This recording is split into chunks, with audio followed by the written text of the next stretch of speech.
I go back down alone, not because I want glory, but because I want control. Sanctuary is on me. A thin shield, a short mercy, just long enough to see without being seen. The party waits above, and I let them there on purpose. Because this place is a trap that rewards panic. One set of footsteps is quiet. 4 sets is a parade. The Whispering Depths has sound, silk shifting, stone sweating, and that soft little promise that something is moving even when you stand still. I did not come to fight the Matriarch yet. Not like this. Not on her terms. I came for the eggs, for the clutches, for the future she is trying to hatch under our feet. So I move slow. I count nests. I mark paths. I learn the room like a map I will need in a hurry later. If I can burn enough of those eggs, then when the queen comes, she comes poorer, angrier, and more alone. And if I find something else down here, a secret, a way out, a weakness, I take that too. Because I am Rone, and I am done walking into other creatures' plans like a fool with a torch. We write the terms, or we get buried under them. I find a well bucket hanging on a thick rope, and it looks too neat to be an accident. Logic says it is a ladder in disguise, a quiet way back to the surface. But logic does not live down here. Traps do. I stare at it for a long moment, wondering if this is a way out or a warning bell. A rope you touch once and never stop paying for. And then curiosity does what it always does. It puts a hand on the rope and calls it reason. So I test it. I climb. I keep my breath small, and I listen for anything that sounds like the cave waking up. And I was right. It is a way out. The Whispering Depths lets go of me, and I come up into daylight. Right in the middle of the village, like I have just stepped out of a bad dream into someone else's problem. Now I know where this rope leads, and I know we have a door in the floor when we need it.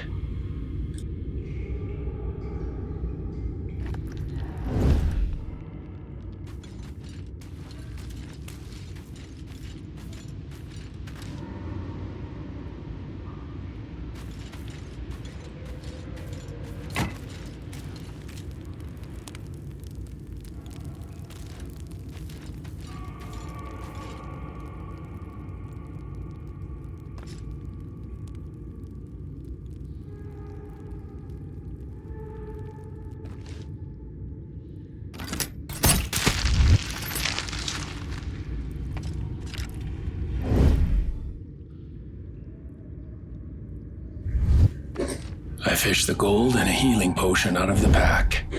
Small wins, the kind that keep you moving. Then I look down the path, and I see it. A table. Down here? A table in the Whispering Depths. Like someone set the place for supper and forgot to tell the rest of us. Now my curiosity has its hand on my collar, pulling me forward. And I can feel the trap potential in that very thought. I could call the others, make it sensible, make it safe. But if I do that, I bring 4 sets of footsteps and a whole lot of noise into a place that loves noise. So no, I go in alone. Rone on his own again, just for a look, just to know what that table is doing down here. Slow steps. Light breath, eyes on the dark, and one hand ready to turn back the moment this cave starts to listen.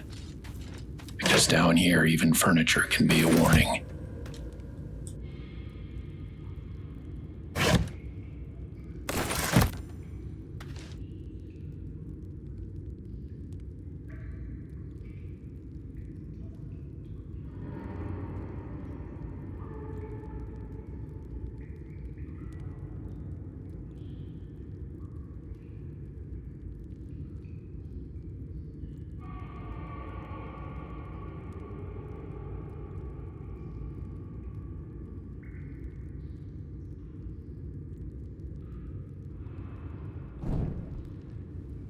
table was not a joke, and now I see the rest of it. A cookpot, a brazier, supplies set down like someone meant to return. Something has been living down here, or hiding down here, and that makes the whispering depths feel less like a cave and more like a home made out of a bad decision. Who chooses this place? Who looks at webbing and dark and says, yes, this will do? And then the thought crawls up the back of my neck. The smiths, the basement, the cracked wall that spilled us into this underworld. Is this their trail? Their work? Their mistake? Or did someone down here find them first? I do not have answers, only signs, and every sign feels like it wants me to step one pace farther in. So I hold my breath. I watch the shadows around that little firelight, and I start treating this room like it can wake up at any moment. Because if a person can live down here, then a monster can too. And then I see her, the Matriarch. Not a rumor, not a shadow, her. She is out there on that dark ledge like she owns the air itself. And for a second, I do not breathe, because I do not know if the cave is listening through her eyes. The first thought is not heroism. It is range. Can I reach her from here? Can I put an arrow into her without waking the whole nest? So I test the line. I check the angle. Bow ready. And I keep my body still, because she does not seem to see me. And that is a gift you do not throw away. This is what I wanted. A look before the fight. A chance to find the best ground before we commit blood and spells. Height, cover, distance, roots to fall back, places to stand where she has to climb for us, not the other way around. I am not here to charge. I am here to set the terms, because once we start this, we do not get to pause and think. We only get to survive. So I watch her, I measure her, and I burn this position into my memory before I go back for the others.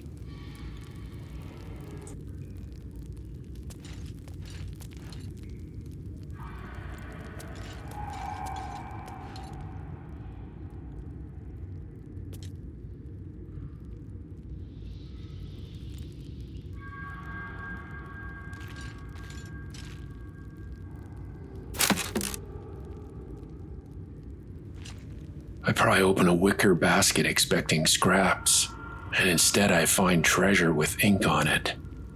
4 scrolls, 4 little lies wrapped in paper that can change a fight in a single breath. Web, fog, featherfall, and scorching ray. Silk to snare, smoke to blind, air to save a fall, fire to end an argument. I just stare for a second, because this does not feel like a monster's hoard. This feels like a person's kit. Somebody who reads, somebody who plans. So now I'm asking the same question in 4 different ways. Who lives down here? And what were they preparing for? I do not wait for an answer. I take the scrolls, quick, quiet, like I'm stealing from a ghost that might come back any moment. And with each one I pocket, the whispering depths feels a little less wild and a lot more deliberate.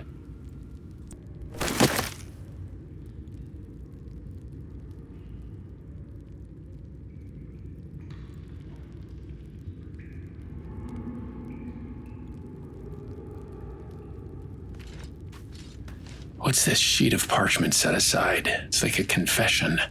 Not loot, not trash. Something kept. A ritual diagram. Careful lines. Circles overlapping. and at the center of it, an elf and a spider, drawn together like they belong in the same sentence. And beneath it, one word: Transcendence. That word does not live in a hunter's pack. It does not belong to a beast. It belongs to a mind that thinks it can bargain with the dark and come out better than it went in. So now this room feels different. The pot, the brazier, the scrolls. Not random, not luck, but a place someone chose, someone built around an idea. An elf, a spider, and a promise. And I cannot tell yet if it was worship, experiment, or something worse. I stare at that word one more time, and I feel the whispering depths shift inside my thoughts. Not just a nest, but a story, and I am standing in the middle of it.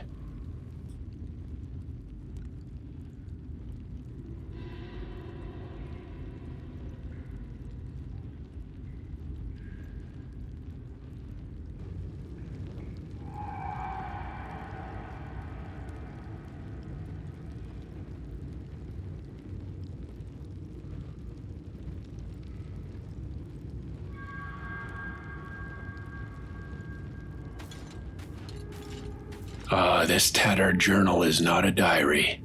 It is a devotion written like a fever. The pages are full of spiders, symbols, and that one phrase that changes the temperature in my mind. Dark Mother. The writer thinks the shadows are listening, that their faith is a signal, that it draws something closer, thread by thread. And then the name appears. Loth. Not like a story, like a claim. Gifts are mentioned. Silk-wrapped offerings. Boots taken from a body. Sigils carved on skin. The kind of details that do not come from imagination alone. This is not just someone hiding in a cave. This is someone trying to join it. A ritual, an alliance, or an experiment that ends with a spider and an elf in the same circle, under one word: Transcendence.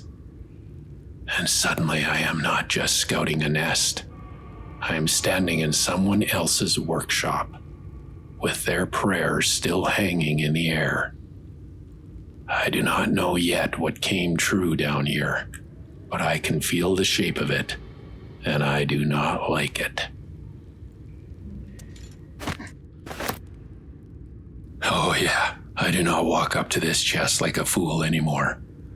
Last time I did that, it blew up in my face. So I slow down, I study it, and for a moment I almost back out and leave it for Asterion. Because if anyone has a talent for talking to locks, it's him.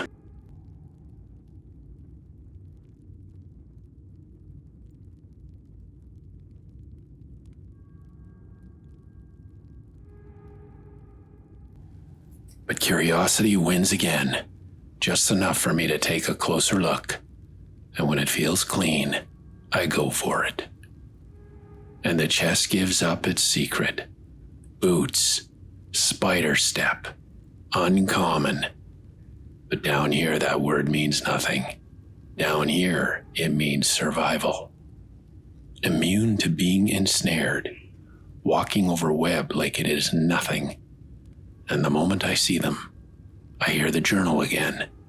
That same gift wrapped in silk, the words matching the leather in my hands. So this is real. This room is real. And whatever was happening down here was not a story someone told themselves in the dark. Now the question is simple. Who wears them? And I think I already know. Asterion. Because the next time we move through webbing, I want him to move like he owns it. And I find another journal, higher up, stuck shut with webbing like the cave itself tried to hide it. Most of it is ruined, but the last entry survives, and it reads like a final vow. Transcend, refashion, no longer elf, only the Queen's image. And then the line that makes my blood go cold. Today I found the House of Loth, and I shall be its matriarch. If I'm reading this right, then this is not just a beast in the dark.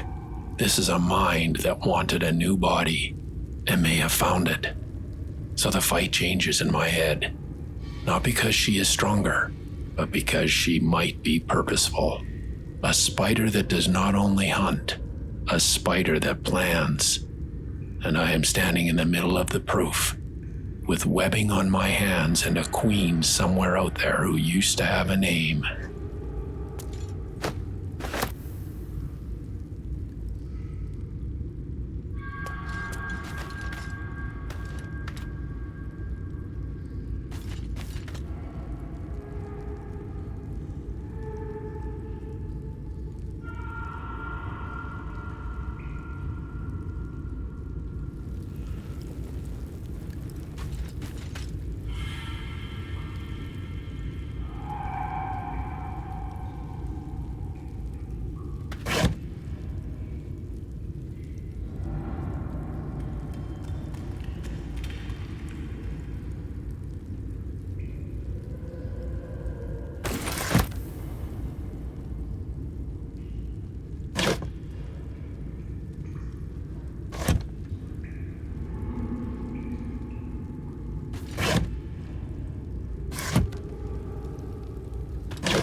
It hits me that I walked this room backwards, like I read the end of a confession before I found the start.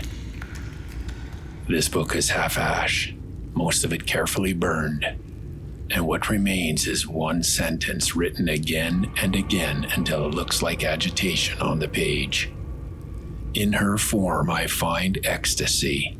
The spell is not enough. And that is the part that turns my stomach. Because this is not just curiosity or magic gone sideways.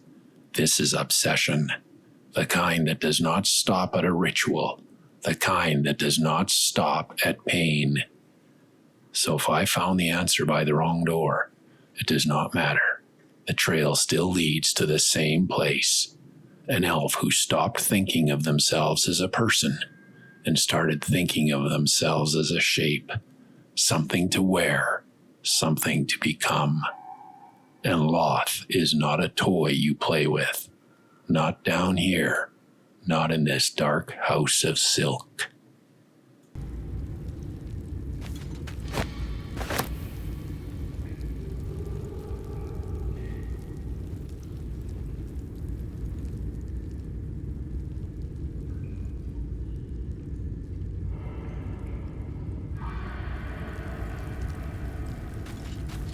I find another journal on the bed, bloody, carelessly left like someone wanted it discovered. And I only see it because I pause, not to sleep, just to think, to let my mind catch up with what this room is trying to tell me. The page is a confession written in red, and then smeared, as if even the writer could not bear to look at it for long. And there it is, a name. Elliot, a high elf, once a person, now something else, something half prayer and half wound. She writes of the surface with regret, of decades spent trekking through profanity, while her true queen waited in the shadows.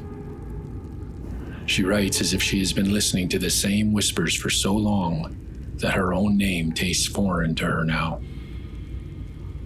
And then the line that catches in my chest. The matron mother.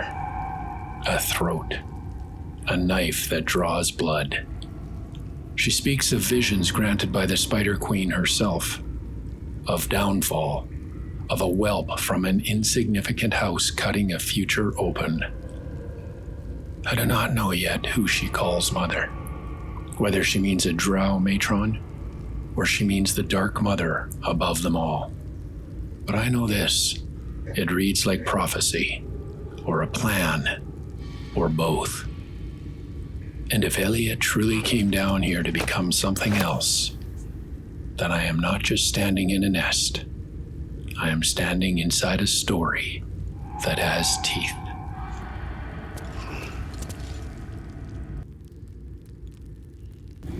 I am not convinced we are ready for her. Not yet. The Matriarch phase spider is still sitting on too much advantage, and I have not cleaned out enough eggs to feel good about the floor under our feet. So before I do anything stupid, I'm going back to the party. Take my findings up into the light, and I let them see through the shape of this place through my eyes. Because this is not just a nest. It is something much deeper. It is a story. Scrolls in a basket. Ritual ink. Names on parchment. And a word like Transcendence still hanging in the air. And if this matriarch is guarding something, then it is not guarding it by accident. There is another thought nipping at my heels, too. That melting furnace. That strange metal we found. I have a feeling it was meant to become something. A tool. A weapon. A solution. And if it can be turned against a creature like her, then we owe it a look before we bleed for pride. So I call the party in, and I put the questions on the table. Quietly. Without drama. Do we hunt the matriarch? Or do we press on for Helson? Do we risk this fight for what she is hiding? Or do we save our strength for the parasite in our skulls? I want answers. I want whatever she is sitting on. But wanting is not a plan. The plan is this. We regroup. We prepare. We burn more eggs. We see what the furnace can do. And then we decide whether we come back down here as hunters or as fools.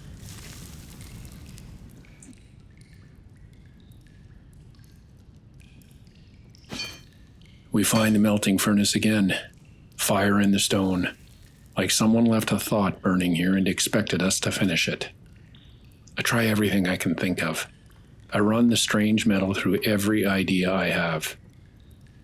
I even open the alchemy bag. I check for some little catalyst I missed. Some dust. Some shard. Some drop that makes the world click into place.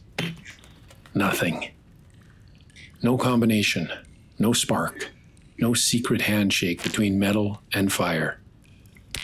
And it is frustrating in a very particular way, because it tells me the same thing over and over. This is not useless. It is incomplete. We have 2 pieces of a 3-piece lock, and the door is right there, mocking us in orange light. So I step back, disappointed, but more certain than ever that there is a third material out there, somewhere in this mess, waiting to turn this metal into something real. We just have to find it before the next fight demands it. On the way out, the thought finds me. Quiet, stubborn, like a needle under the skin. The furnace did not fail. We did.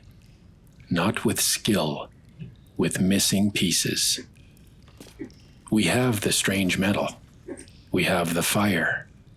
And we have nothing that makes them speak to each other. A third material. A third key. Something that turns heat into purpose. And the more I turn it over in my head, the more one place keeps answering back. The whispering depths. Maybe I am wrong. Maybe it is just a guess. But it would fit. Too neatly. Too cruelly. that the final piece is down there, under web, under silk, under the queen who thinks she owns the floor. If that is true, then this is not only about pride or cleaning out a nest. It is about a weapon we have not earned yet, a tool we may need sooner than we want to admit. So yes, we go back, not rushing, not blind, not just to prove we can. We go back because I want that third piece, and I want the choice it buys us when the next monster decides it is time. I can feel my own fixation settling in, so I force myself to do the boring thing. I go back through the books, and then I find it. The Apprentice's Journal.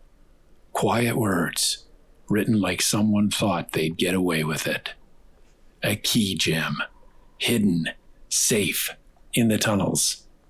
And that phrase stops me cold, because it sounds like a missing piece.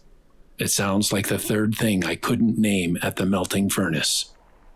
Now I'm not calling it gospel, not yet, but it is a thread, and down here a thread is never just a thread.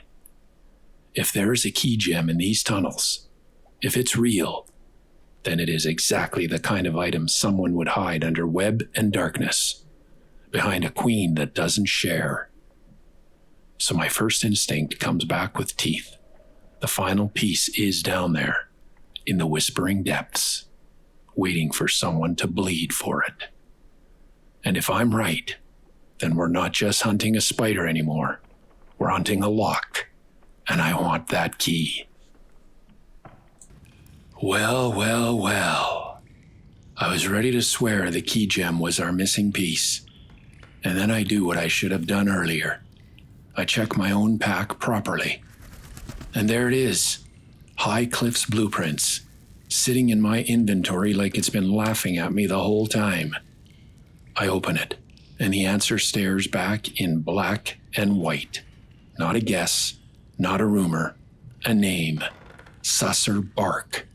That's the third material the blueprint calls for, the thing that turns a normal blade into something else. And suddenly the furnace makes sense again. Not broken. Just waiting for the right ingredient. Now, I don't know yet how this fits with the key gem. Maybe they're connected. Maybe they're two different threads in the same tunnel. One for a lock, one for a weapon. But I do know this. I have a new target, a real name to hunt, and it feels like the whispering depths just got a little more personal. Because when you can name what you're missing, you're already halfway to finding it. And as I keep digging through my pack, I find the blacksmith's note. Dry, practical, the kind of paper that doesn't care about my drama. Specimen, metal, hardness, color, markings, and then one line that changes the map in my head. Source, Underdark, ? Underdark. Not a recipe, not a material. A place, a direction, a word that means this thing did not come from any normal forge up top. And now all my threads start touching each other. The furnace, the strange metal, High Cliff's blueprints, Susser Bark, and that other note about a key gem hidden safe in the tunnels. I don't have the whole answer yet, but I have something better than panic. I have a trail. If the metal is from the Underdark, then the rest of it is probably down there too. The third piece, the missing ingredient. Whatever turns this from a curious rock into a real weapon. And if that key gem matters, if it's a lock or a lure or just another loose end, I'll find that out the hard way, like everything else in these caves. But now I'm done guessing in the dark. I've got a name and a direction, and that's enough to make me move.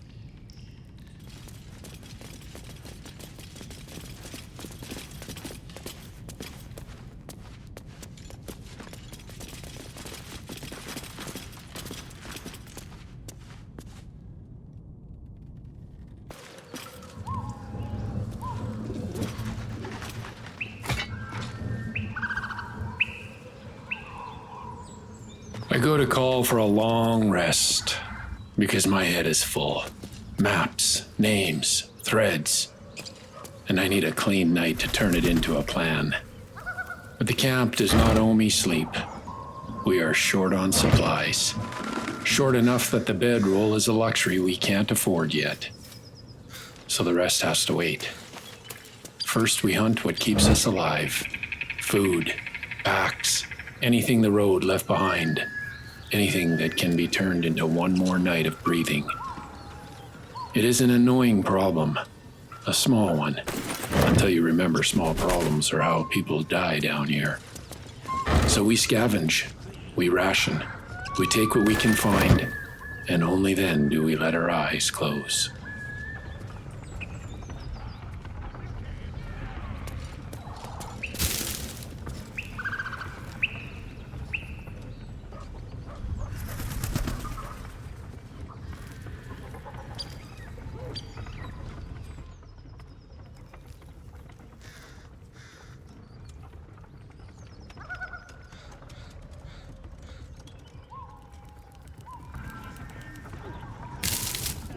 I find a locked chest, and I do not touch it yet. Not after the last surprise.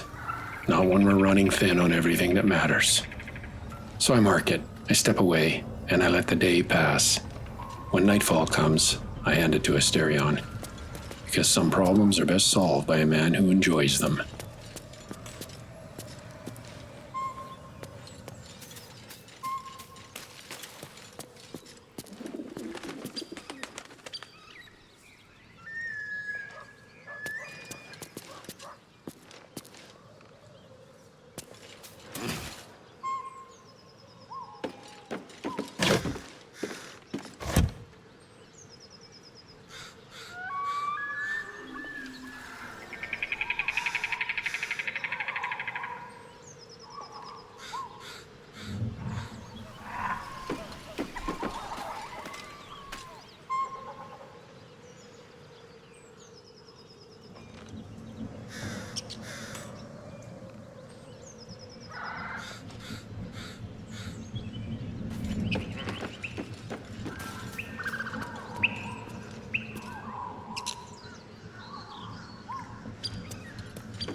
Let's have a look at myself.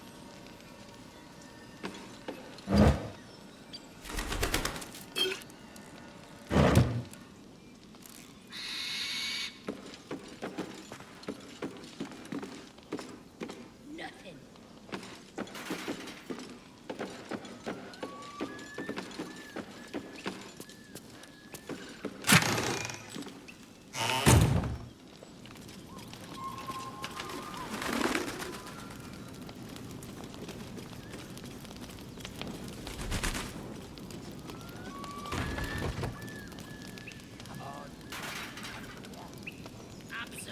Don't want this junk. How'd you know? I just do. And the others getting drunk off their choppers in camp. Ain't fair. So now back in the Blighted Village, I have to admit, I don't like how many eyes it has. The first Goblin Scout let us pass. We won the word game, and he told us to stay out of trouble. But he also told us he'd be watching. And now I'm looking around and realizing he's not the only one watching. Rooftops, alleys, backyards. This place is crawling with lookouts. So the question is simple. Do they mean stay out of trouble with him? Or stay out of trouble with all of them? Either way, I'm not about to start looting in broad daylight like I own the street. Not yet. We move careful. We keep our hands clean. And we don't announce ourselves to every new face until we know which way the wind is blowing.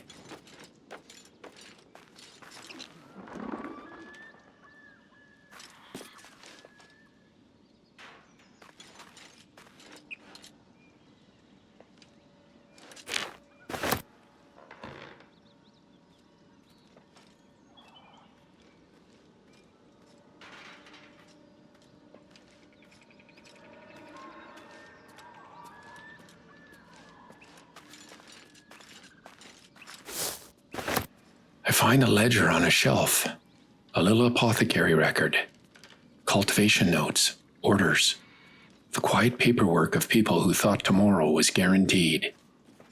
And one line is underlined hard. Deliver specially requested plants to the cellar. It says there's a cellar here somewhere. Keep away from prying eyes. See one? Cellar again?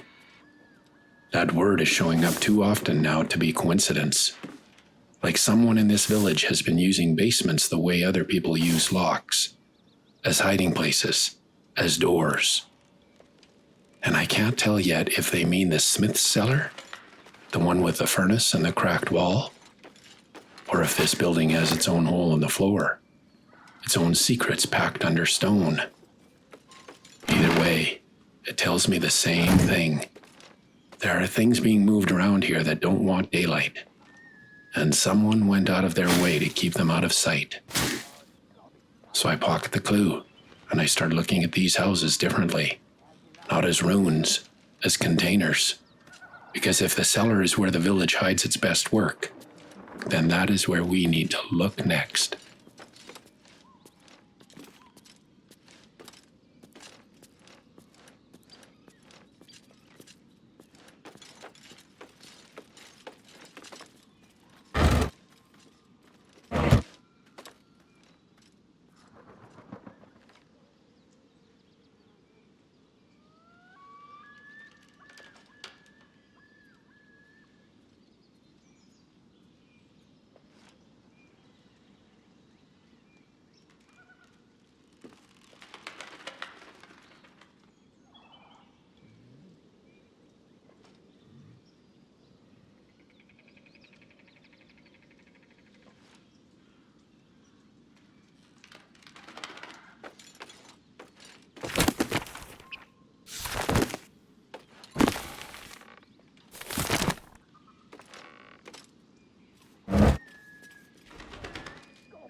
Okay, that's all I need to see. Two big brutes up ahead. Ogres by the look of them. And there's no world where we stroll past unnoticed. I've seen enough of this village now to read the story it's telling. Goblins, bugbears, and ogres, all sitting in the same ruin like they've agreed on the terms. And that's the part that puts ice in my gut. Not that the village is occupied, but that it's organized. Different kinds of trouble, working side by side, watching rooftops, watching alleys, watching us. So I don't announce myself. I don't test their temper. I just take the information and back away slow. Of course, a wooden hatch. All that talk of cellars and prying eyes. And here it is. A door in the floor pretending it's nothing. This has to lead down, and my first instinct is to lift it right now, just to see. But I'm not doing that alone.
The cellar is a treasure chest in disguise. Alchemy supplies, healing potions, the kind of practical good luck you don't argue with. It's an apothecary's workspace down here. Herbs, tools, little bottles that keep a body standing when it wants to fall. But then I start noticing the paintings, strewn about like someone left in a hurry, or someone was searching and didn't care what they broke to do it. Made with duster, 35 gold. And if the owner isn't around to hang it properly, then I'll be the one who gets paid for it.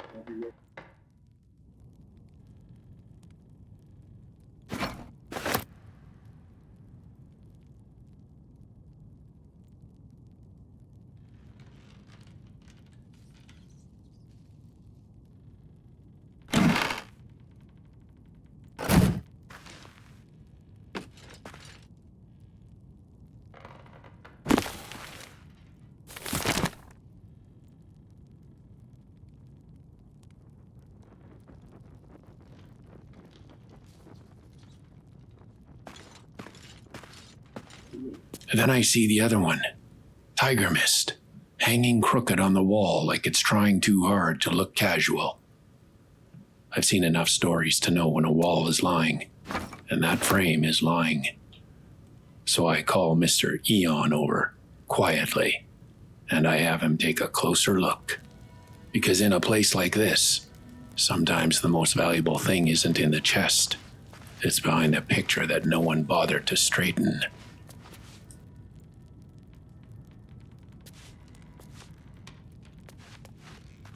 That might be worth a look. Asterion stiffens. Just a little.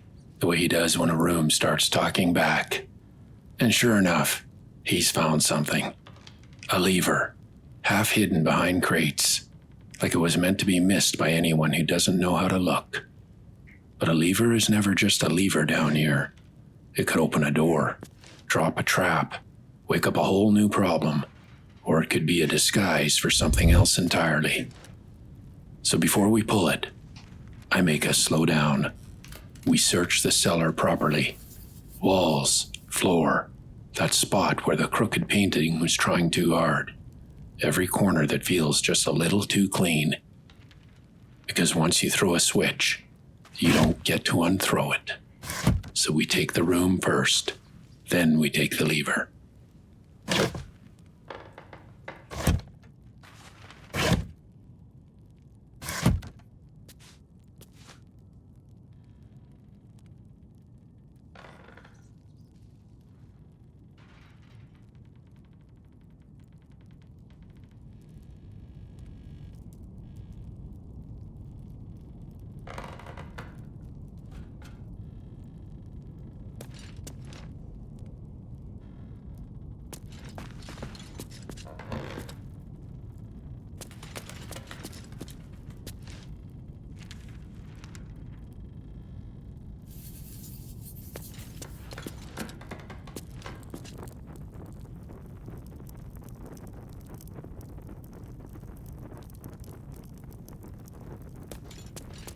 We turn over another book, and this one isn't a ritual. It's a healer's log. Names, jobs, small miseries written down like routine. Gout, splinters, burns. A child who swallowed a bottle cork like it was nothing. But two names catch my eye. Samson, blacksmith, and Dita, apprentice blacksmith. So this place wasn't just a cellar full of potions and crooked paintings. It was a working office, a real healer treating real people, including the smiths we've been chasing around the edges of this story. And that connects threads I didn't know were connected. The village, the forge work, the cellars, the tunnels.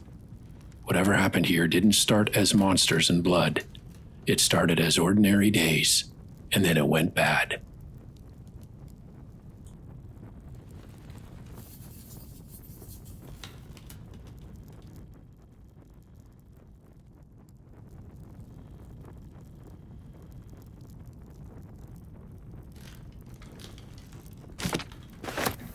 I find a healing recipe right beside the log, like the room is trying to make sure I leave with something practical. No, I'm not even sure if this is new or just a reminder. The kind of note you keep around because you're tired and you don't trust your memory. Either way, I pocket it. Because down here, anything that turns scraps into healing is worth its weight in gold.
Tonight there was no great battle, no clash of steel, just the quiet kind of progress that changes a war before it starts.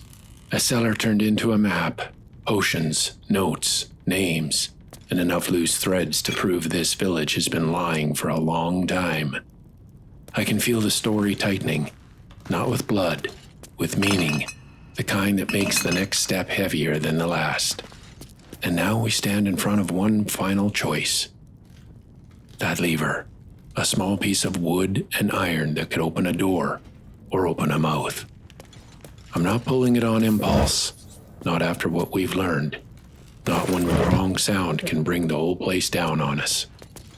So I close this entry here, with my hand on the answer and the dark waiting to answer back.